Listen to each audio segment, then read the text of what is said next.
the difference between a tabernacle, temple, and church. Hey there, everyone. Have you ever wondered what really sets apart a tabernacle, a temple, and a church? Well, you're in the right place, because today we're breaking it down in a super chill way. So, first off, let's define what each of these places actually means. A tabernacle is essentially a temporary dwelling. Think of it as a fancy tent.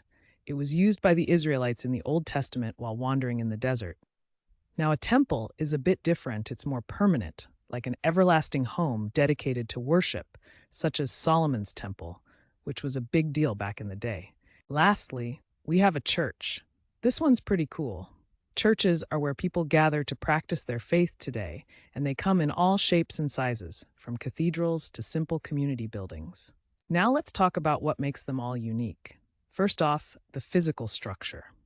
The tabernacle is mobile. It can be packed up and moved around, while the temple is a solid structure meant to stand for ages. And churches, they can vary widely, reflecting local styles and traditions. Next up, the purpose. The tabernacle was all about worship and sacrifices, especially back when the Israelites were on their epic road trip in the desert.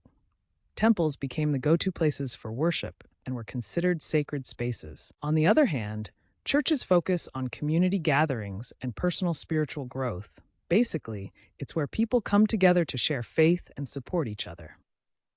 And let's not forget about time and relevance. The tabernacle was a temporary thing, meant to last while the Israelites were moving. Temples have witnessed a lot through history. Some got destroyed, others rebuilt. Churches, they're always evolving, adapting to new generations and cultures. Now let's sprinkle in some cultural and religious significance. The tabernacle holds a special place in Judaism, symbolizing God's presence in the community. Temples are super important in various religions, like Hindu temples, which are vibrant with rituals.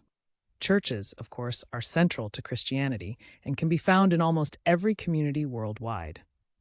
So with all that said, I'm curious, which of these places of worship do you resonate with the most? Whether it's the mobility of a tabernacle, the grandeur of a temple, or the community vibe of a church, each one has its charm. To wrap things up, now you know the core differences between a tabernacle, a temple, and a church. It's pretty fascinating to see how these places serve their communities and reflect their beliefs. I'd love to hear your thoughts, so drop a comment below. And hey, if you enjoyed this little chat, make sure to subscribe to my channel for more insightful content. Thanks for hanging out with me today. Don't forget to stick around for my next video, where we dive even deeper into the world of religious architecture and what it really means to believers. See you next time.